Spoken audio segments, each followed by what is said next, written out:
سارے جڑے گبرو ہیں اگر گھارے چ وڑن تے ہر گال تے اعتراض کریں مثلا کپڑے کیجیں دھوتے ہوئے بھاجی ٹھیک نہیں بنی ہوئی ٹکر کہیں پکایا وغیرہ وغیرہ تے اس مطلب ہوندا ہے بھئی او شادی منگدے نے اشارے چ جی میں گال کی تو ساری ایک بین دا ریڈیو دے نمبر تے فون آیا جو لال نظیر کو پوچھ دیو بھئی اگر گھارے شادی شدہ بندہ بھی ایہ ورتیوہ کرے تو اس بارے کے خیال ہے تو میں جناب ڈپٹی آفیسر میں نوا کے رسا تو میں پروگرام میں دسا بھئی اگر شادی شدہ بندہ انیار کرے تو سمجھو وہ دوجی شادی منگ دے ویسے سامعین محترم منن ایمان ہے ہر مرد روجی شادی دے خفیہ چکر ضرور ہوندا ہے شکر ہے جو بیویاں ساری کاروائی تے بڑی گہری نظر رکھی پئی ہونیاں جنا دوجی دفعہ کہیں زنانی دے دیکھے تو صحیح بھاویں سکی بھیڑ سمجھ کے بھی دے دا پیا ہوئے بیوی دے دماغ دیاں ٹلیاں کھڑکن لگے نیاں اور اے جیاں بھامب تپینیاں جو مرو شودے نو پاسا نہیں لبدا جڑے منہ کر ونے اگر بیویاں اڑی نہ کریں تو جناب سارے مرد چار چار شادیاں کی تھی ودے ہون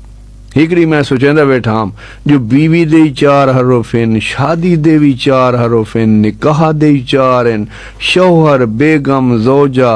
ناوی دے 4 حروف ہیں پشتو ٹبری نو ناوی آدھیں اور ٹبری دے 4 حروف ہیں اور جناب انہاں ساریاں کاروائیاں نال بنون والی جیری دلہن ہوندی ہے اسے بھی 4 حروف ہیں انہاں سارے لفظاں دی تعداد تو سامعین محترم اشارہ ملدا ہے جو میں سمیت ہر مرد دیاں 4 بیویاں ہونیاں چاہیے مطلب ہاتھ 4 انگلیاں تے ایک انگوٹھا دل دے وی 4 خانے ہر خانے چ ایک بیوی دی تصویر اللہ اللہ تے خیر صلاح میں انہاں خیالاں جناب اپنے گھر دی کچھ انہیں تصویر بنائی بیٹھا ہم خیالاں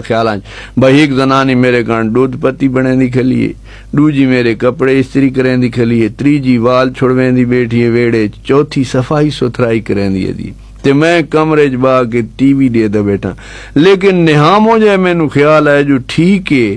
انہاں سارے لفظاں دے 4 حروف ہیں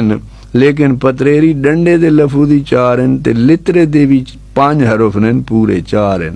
سامعین محترم میں سوچ کے میں تا چھاڑ ماری پیا ہے تساں اپنی سناؤ ویسے میرا مشورہ ہے بھئی تساں چھاڑ مار ونجو تے گزارا کرو